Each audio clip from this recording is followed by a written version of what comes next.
Spirit Airlines just filed for bankruptcy again on August 29th. This could spell doom for budget airlines. But is it a chance to buy cheap stocks or a sign to steer away? I'm Grady Cool, CEO of Cool Wealth Management. Let's get into it. This story started back in 2019 when Spirit Airlines first started posting annual losses. The event in 2020, which shall not be named, put a lot of pressure on a lot of travel companies because no one was going anywhere anytime soon. As lockdowns slowed down and people started traveling once again, Spirit still struggled to post a profitable year.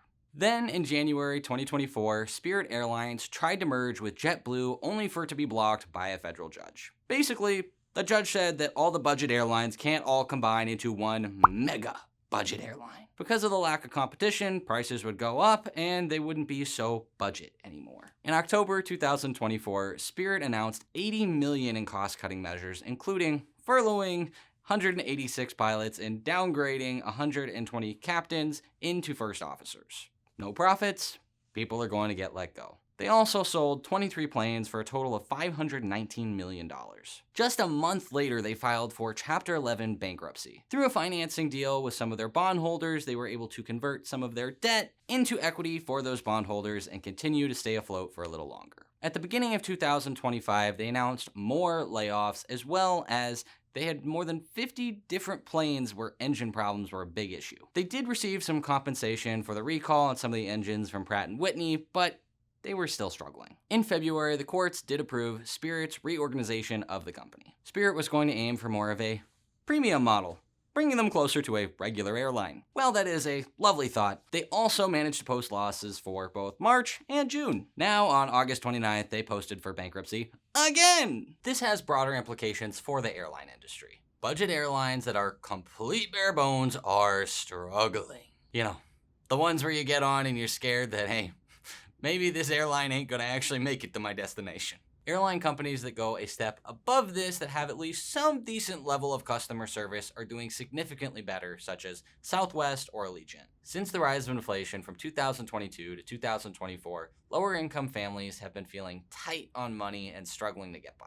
Airline tickets are still a luxury that can get cut when people are feeling behind. The people who are using the bare bones budget airlines just aren't going to places as often, cutting vacations, or seeing family across the country. The people who can afford to fly want at least some minimum level of comfort and customer service. Or it at least seems that way. Now, what does this all mean for you? Trends can change. Just because budget airlines are struggling right now doesn't mean it'll stay that way forever. Whether you decide to pick up some stock at basement prices depends on your outlook. If you think this trend is short-lived and that lower income families may want budget airlines once they start feeling wealthier again, then it's for sure an option. If you think this trend of airlines being required to have at least some decent level of customer service in order to survive, then maybe stay away. Here's my take. Smart investors like Warren Buffett have been saying that airlines are a tempting but poor investment for a long time. There's enough government regulation that it is hard to build a true competitive advantage. Low prices can be a competitive advantage, but if the experience is too bad, people aren't going to buy. The trend of most airline providers providing a more and more similar experience is something I could see continuing for the foreseeable future. That means finding a stock that's going to outperform the others over the long term is tricky. Personally, I prefer investments I know are very likely to work out in the long run. Since there are no guarantees, we do not use that word. Sticking to asset class level strategies and focusing on inexpensive ETFs is a consistent path to wealth. Getting rich usually involves the boring answer.